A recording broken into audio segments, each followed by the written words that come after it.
मुहावरे से,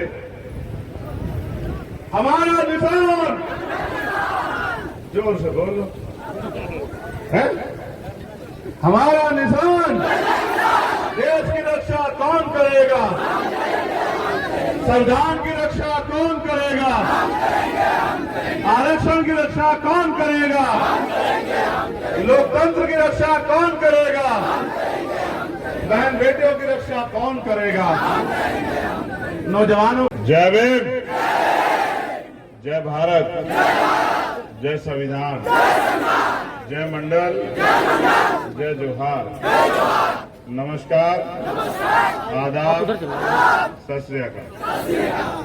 मैं सबसे पहले तो खड्डा की महान जनता का और इसके आसपास के क्षेत्र के सभी लोगों का बहुत बहुत धन्यवाद देता हूं कि वो एक बहुत लंबे समय से इंतजार कर रहे हैं। बहुत बहुत धन्यवाद आप सब लोगों का।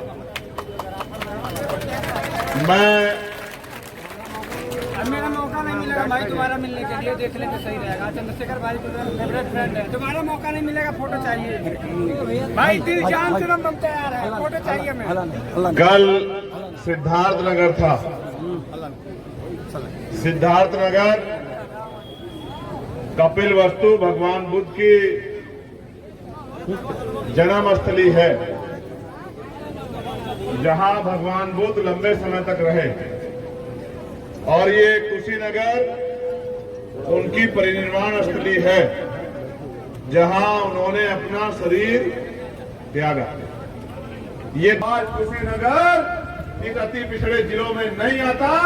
आज कुशीनगर का नाम भी दुनिया के पटल पे आगे बढ़ता, कुशीनगर भी आगे बढ़ता, कुशीनगर में भी रोजगार के साधन पैदा होते, कुशीनगर में भी यहाँ के नौजवानों को रोजगार करने के लिए मुंबई और दिल्ली में नहीं जाना पड़ता। 6-6 महीने घर से दूर रह के, माँ बाप से दूर रह के, परिवार से दूर रह के तमाम तरह की मुसीबतों का सामना सिर्फ अपने बच्चों का पेट पालने के लिए नहीं करना पड़ता। सम्मानित साथियों, मैं आपको एक कोरोना काल का समय याद दिलाना चाहता हूं। आप जानते हैं, संविधान के बाद समाज में 2 तरह के परिवर्तन हुए। एक, पहला परिवर्तन कि आरक्षण की वजह से जिन परिवारों में सरकारी नौकरी आई, उन परिवारों में सरकारी नौकरी के बाद सुविधाएं भी आई। उनके बच्चों को सरकारी स्कूल की जगह प्राइवेट में जाने का मौका मिला, अच्छा खाना, अच्छा पीना और सुख सुविधाएं मिली। एक समाज में 10, 12, 15% लोगों में एक बदलाव हुआ। लेकिन 16 अगस्त 1947 को आप अपने मन में सोचो और खुद से जवाब मांगो कि 14 अगस्त को जिसकी जेब में 1 रुपया था, तो क्या 16 अगस्त को उसकी जेब में 100 रुपए पहुंचे? 14 अगस्त को जिसके पास 1 गज जमीन थी, क्या 16 अगस्त को आजादी के बाद उसके पास 10 बीघा जमीन पहुंची? 14 अगस्त को जो बेरोजगार था, जो अशिक्षित था, क्या 16 तारीख को वो शिक्षित हो गया, या फिर उसके पास रोजगार आ गया, या फिर 14 तारीख को जिनके पास उद्योग धंधे नहीं थे, क्या 16 तारीख को उनके पास उद्योग धंधे आ गए? तो सवाल ये है कि आजादी से बदला क्या? जब तक इस देश के धन धरती राजपाट में बंटवारा नहीं होगा, जब तक इस देश के लोगों को बराबर की हिस्सेदारी, स्वाभिमान, सम्मान का जीवन नहीं मिलेगा, तब तक इस देश में समानता की बात करना समानता का मजाक उड़ाने जैसा है। इसका उदाहरण भी मैं देता हूँ। एक तरफ वो लोग हैं जिनके पास इतनी संपत्ति है कि उनको पता भी नहीं है, और एक तरफ लाखों लोग ऐसे हैं जो बिना छत के सोते हैं, भूखे पेट सोते हैं। एक तरफ ऐसे लोग हैं जिनके घरों में 56 तरह का भोजन बनता है, और एक तरफ मेरा परिवार है जो रूखी सूखी खाके पेट पे हाथ फेर के चुपचाप हो जाता है कि उनके दुख का किसी और को पता न लगे और उनकी मजाक न बने। एक तरफ वो लोग हैं जो एसी की गाड़ियों में, हेलीकॉप्टर, हवाई जहाजों में घूमते हैं, और दूसरी तरफ मेरा ये किसान मजदूर समाज है जिनके सपने में भी ये गाड़ियां नहीं आती हैं, टीवी पे या सड़क पे उन गाड़ियों को चलते देख लेते हैं। अमीर का कुत्ता भी एसी वाली गाड़ी में घूमता है मेरे लोगों। उसको भूख लगने पे मालिक बढ़िया पैकेट का दूध पिलाता है, बढ़िया बिस्किट खिलाता है, बीमार होने पे बढ़िया डॉक्टर के यहाँ ले जाता है, सर्दी लगने पे हीटर लगाता है, गर्मी लगने पे एसी लगाता है। आप सड़क पे मरो या अस्पताल के बाहर, किसी को आपके ऊपर तरह नहीं आता है। ये देश की व्यवस्था। तो क्या हमारे महान पुरुष बारे में नहीं सोचते थे? वो सोचते थे, इसलिए उन्होंने आपको वोट का अधिकार दिया और ये वोट हमारा हथियार है, क्योंकि वो जानते थे कि जिन्होंने सदियों हमें कुर्सी पे बैठने नहीं दिया, स्वाभिमान सम्मान का जीवन नहीं दिया, हजारों जुल्म हम पे रहे, हजारों जुल्म हमने सहे, जिन्होंने हमारी आंखों के आंसुओं को पानी भी नहीं समझा, वो हमें इज्जत की जिंदगी नहीं दे पाएंगे और आने वाले कल में वो हमारे मिले हुए अधिकारों को भी छीनने का काम करेंगे। इसलिए उन्होंने हमें वोट की ताकत दी कि आजादी से पहले जिनको कुर्सी पे बैठने का अधिकार नहीं था, वो भी वोट की ताकत से अपनी वोट से अपना राज लाए और अपने बीच के व्यक्ति को कुर्सी पे बिठाएं। लेकिन मेरे लोगों, पूरे देश में संभव नहीं कर पाए आप लोग, क्योंकि दुश्मन बड़ा समझदार था। वो ये जानता था जब बाबा साहब ने वोट का अधिकार दिलाया, वो चिंता में पड़ गया। उनको लगा जो कल तक हमारे पैर की जूती थे, जिसमें हम शोषण करते थे, कल वो संविधान की वजह से हमारे बराबर में बैठेंगे। तो उन्होंने कहा इसका तोड़ क्या है? तो तोड़ ये निकाला कि इनके पास वोट है और हमारी जेब में नोट है, हम इनके वोट को नोट से खरीद लेंगे।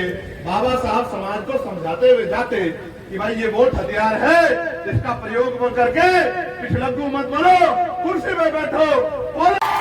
एक बच्चे से भैया 400 रुपए 200 करोड़ रुपए इकट्ठा किया और इन गरीबों को धूल फाकने के लिए छोड़ दो।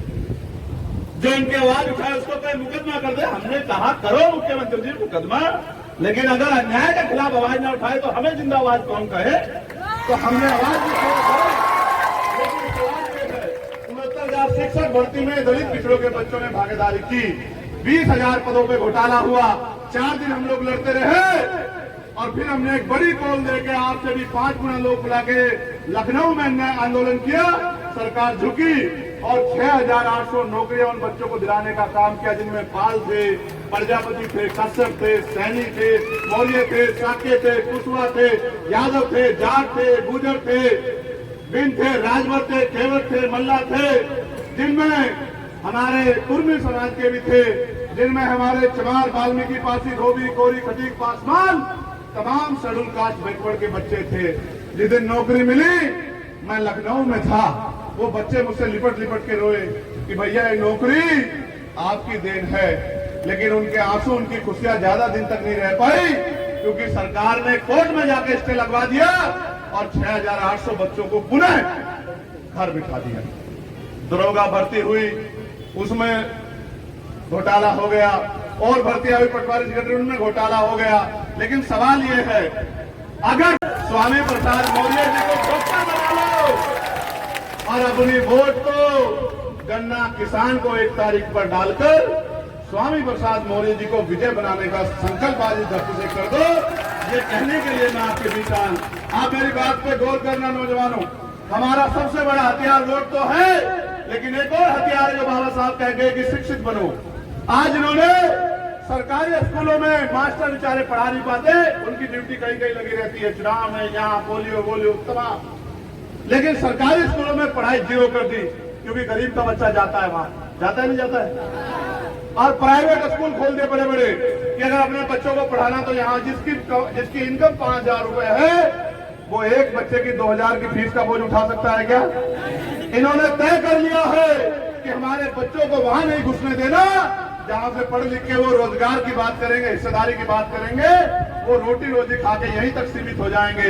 ये कहते हैं हमने सरकारी स्कूल बहुत अच्छे करा दिए, ये कहते हैं हमने सरकारी अस्पताल बहुत अच्छे करा दिए। आप मुझे जवाब दो, किसी नेता का बच्चा सरकारी स्कूल में पढ़ता है क्या? आप बताओ, किसी नेता के बच्चे का इलाज सरकारी अस्पताल में होता है क्या? आप बताओ, कोई नेताजी सरकारी अस्पताल में इलाज कराते हैं क्या? कोई नेताजी खुद जो है जहां एक टेबल पे मजदूर का बेटा बैठता है, जब तक उसी टेबल पे यहाँ के जिलाधिकारी का, एसएसपी का, यहाँ के मंत्री का, विधायक का, एमएलसी का, सांसद का बेटा नहीं बैठेगा तो उन स्कूलों में अच्छी शिक्षा की व्यवस्था कहां हो जाएगी भाई? आप ये महसूस करो। ये कहते हैं हमने जनता के लिए करा दी। मैं तो तब इस बात को सही मानता जब पहले अपने बच्चों को ये पढ़ाते, अपने बच्चों को लंदन अमेरिका भेजते हैं, प्राइवेट स्कूल में भेजते हैं, अपना इलाज खोटी मैथ में कराते हैं, विदेश में कराते हैं, और हमें कहते हैं कि सरकारी अस्पतालों में अच्छी व्यवस्था है, जहां डॉक्टर साहब ढूंढे नहीं मिलते, दवाई बाहर से लिख दी जाती है, जिसमें कमीशन जाता है, टेस्ट कोई नहीं होता।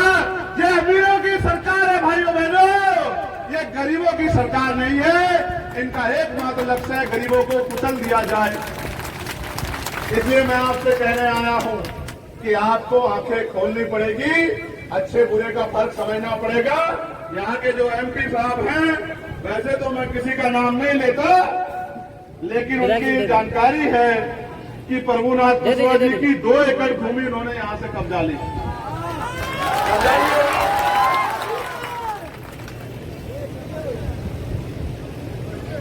अब ये बताओ, जमीन दिए तो नहीं, जमीन कब्जा तो सकते हैं डंडे के जोर पे। ये पुलिस के लोग बेचारे मजबूर हो जाते हैं, कहते हैं जिसकी सरकार होती उसकी पुलिस होती है। यही तो से हम लोग जीत के पे दिल्ली आ रहे हैं।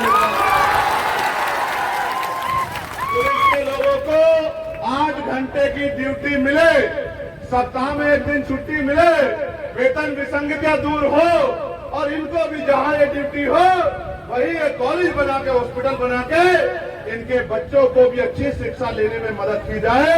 इस बात के लिए भी हम लोग आवाज उठाएंगे, क्योंकि हम तो हर शोषित की आवाज उठाने वाले हैं।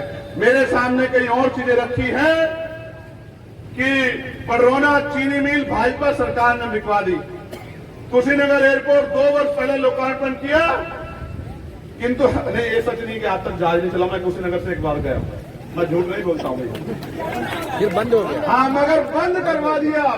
मैंने सोचा यहाँ आना था कि जहाज से चलूंगा, लेकिन जहाज क्या, जितने पोर्ट थे, एयरपोर्ट थे, रेलवे थी, बीएचएल थी, बीएसएनएल था, वो सारा ही तो बेच दिया अडानी अंबानी को। अब तो से हम लोग जीत के पे दिल्ली आ रहे हैं। पुलिस के लोगों को 8 घंटे की ड्यूटी मिले, सप्ताह में 1 दिन छुट्टी मिले, वेतन विसंगतियां दूर हो, और इनको भी जहां ये ड्यूटी हो वही एक कॉलेज बना के, हॉस्पिटल बना के इनके बच्चों को भी अच्छी शिक्षा लेने में मदद की जाए। इस बात के लिए भी हम लोग आवाज उठाएंगे, क्योंकि हम तो हर शोषित की आवाज उठाने वाले हैं। मेरे सामने कई और चीजें रखी हैं कि पडरौना चीनी मिल भाजपा सरकार ने बिकवा दी। कुशीनगर एयरपोर्ट 2 वर्ष पहले लोकार्पण किया, किंतु नहीं, ये सच नहीं कि आज तक जहाज नहीं चला। मैं कुशीनगर से एक बार गया, मैं झूठ नहीं बोलता हूँ भाई। फिर बंद हो गया। हाँ, मगर बंद करवा दिया। मैंने सोचा यहाँ आना था कि जहाज से चलूंगा, लेकिन जहाज क्या, जितने पोर्ट थे, एयरपोर्ट थे, रेलवे थी, बीएचएल थी, बीएसएनएल था, वो सारा ही तो बेच दिया अडानी अंबानी को। अब कहां से जाए हवाई जहाज में, आप बताओ ना भाई। वो लगाए टैक्स वहां मजबूत। मैं आपसे कह रहा हूं मेरे भाइयों बहनों, मेरी माँ, आपने पिछले 4 घंटे बड़ी शिद्दत से यहाँ बैठ के हमें सुना, पसीने पसीने आप हो गए, हमने देखा। हम ये चाहते हैं कि इस क्षेत्र में इंडस्ट्रियल एरिया लगे, और high school, inter, BTech, MTech, ITI, polytechnic, MBA, MCA, BCA, BBA, तमाम नौजवानों को, बहनों को रोजगार की व्यवस्था इस क्षेत्र में हो कि मुंबई और दिल्ली उन लोगों को ना जाना पड़े।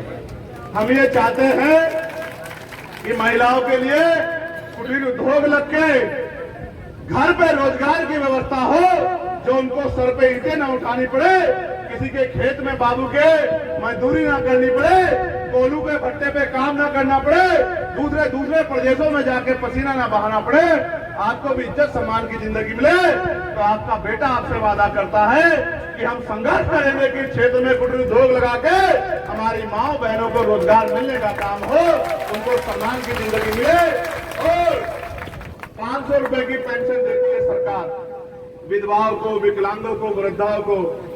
भैया ये पानी की बोतल जो रखी है ये उठा के, ये 20 रुपए की आए, 1 लीटर पानी की 20 रुपए की भैया। अगर साफ पानी ही पी लो 30 दिन तो भैया 600 रुपए का बैठे। डॉक्टर कहे 5 लीटर पीना चाहिए, 1 लीटर ही पी लो तो 600 रुपए का बैठे। सरकार कहे कि 500 रुपए में पूरे महीने घर चल सकते हैं। अब भाई उनको क्या पता गरीब का घर कैसे चलता है, उनको क्या पता। 500 रुपए में तो अच्छा जूता भी नहीं आता, सर्दी में अच्छा कंबल भी नहीं आता। ये अमीरों की सरकार गरीबों का मजाक उड़ाती है, तो गरीबों को भी ठान लेना चाहिए। इन अमीरों की सरकारों को उखाड़ फेंके। और मैं आपको एक और बात बताता हूं अंदर की, कि स्वामी प्रसाद मौर्य हार जाए और भाजपा चाहे जीत जाए, इसके लिए भी दूसरी पार्टियों के लोगों ने बहुत सारे षड्यंत्र किए हैं। इसलिए मैं आपको कह रहा हूं किसी की बातों में मत आना।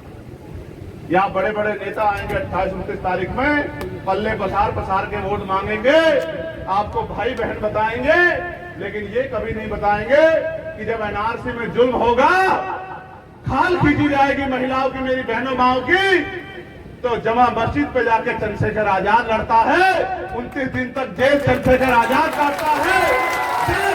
तबलीगी जमात का मामला आता है, मौलाना साद का मामला आता है, मौलाना कलीम सिद्दीकी का मामला आता है, नासिर जुनैद को राजस्थान में पीट पीट के मार दिया जाता है।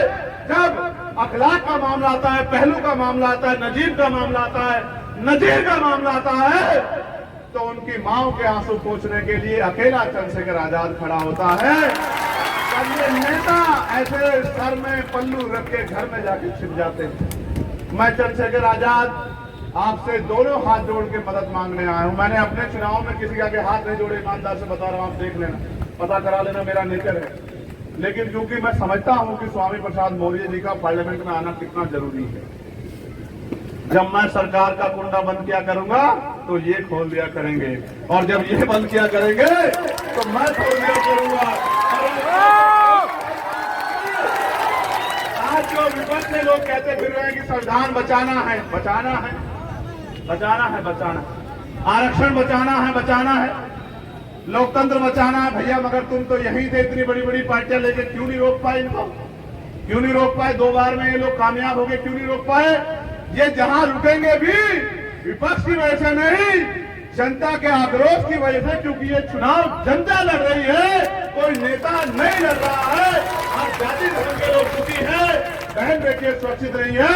हाथरस की घटना आपको याद होगी और मेरी पीठ पे पड़ी एक एक लाठी आपको याद होगी। इसलिए मैं आपसे कह रहा हूं, संविधान बचाना है, लोकतंत्र बचाना, आरक्षण बचाना है, लेकिन उसके साथ साथ नौजवानों को रोजगार भी दिलाना है, महंगाई से निजात भी दिलाना है, आपकी छीनी हुई जमीन भी दिलानी है, और आपको आगे बढ़ने के अवसर भी दिलाने हैं। लेकिन ये काम उनके बस का नहीं है जो कह रहे हैं कि आज संविधान बचाना है। ये काम वो ही कर सकते हैं जिन्होंने मेरी एक आवाज पे 2 अप्रैल 2018 को भारत में इनकलाब ला दिया था, जिन्होंने 17 लोगों ने बलिदान देके हमारे अधिकारों को बचाने का काम किया था। इसलिए मैं आपसे कह रहा हूं कि स्वामी प्रसाद मौर्य जी को वोट देके कामयाब बनाना। बताओ मदद करोगे नहीं करोगे? ऐसे उठाओ दोनों हाथ जो लोग मदद करेंगे। एक बहन जो बैठी है वो नहीं उठा रही है, उसे ही देख रहे हैं। वो जानत है माई के बराबर में बैठी। हमारे यहाँ के बहुत वकील आदमी हैं, बहुत तेज हमारे यहाँ के, तो हाथ उठाओ तभी बात आगे बढ़ाए। पूरी भीड़ में एक ही ना उठाए, हम देख लियो। तो दोनों हाथ उठा के बताओ हमारा निशान क्या है यहाँ? हमारी आवाज ज्यादा, तुम्हारी आवाज कम, हम अकेले आदमी, तुम इतने लोग। आप जानत हो ना कि सरकार कितने जख्म दिए हैं। हाथरस की बेटी याद है ना? कौन लड़े? उम्र से ज्यादा मुकदमे लेके कौन लड़े? कभी पीठ दिखाए क्या? तुम तो नहीं धोखा दे, किसी की बातों में तो ना आए, कोई पैसा शराब बांटे उसके इसके आगे कमजोर तो ना पड़ जाए। क्योंकि बाबा साहब ने कहा व्यक्ति भूखा रह सकता है लेकिन अपमानित होकर नहीं रह सकता। क्या ये नौजवान अपमानित होकर रह सकते हैं? तो जब हम इस देश में स्वाभिमान सम्मान अधिकार के साथ नहीं जी रहे हैं तो फिर अपमानित होकर जी रहे हैं। उसकी पहली बेड़िया काट दो 1 तारीख को और एक एक वोट गन्ना किसान के निशान पर डालकर स्वामी प्रसाद मौर्य जी के हाथों। दूसरी बात, ये तकनीकी युग है, ये फोन वह है नहीं है तुम्हारी जेब में। साले को फोन और उसका साला अपने साले को फोन करेगा और उसका साला अपने साले को फोन करेगा और जब हर साला हर साले को फोन करेगा तो कौन साला बच जाएगा जिसका करना हर अपनी गन्ना किसान के साथ खड़ा हो जाएगा।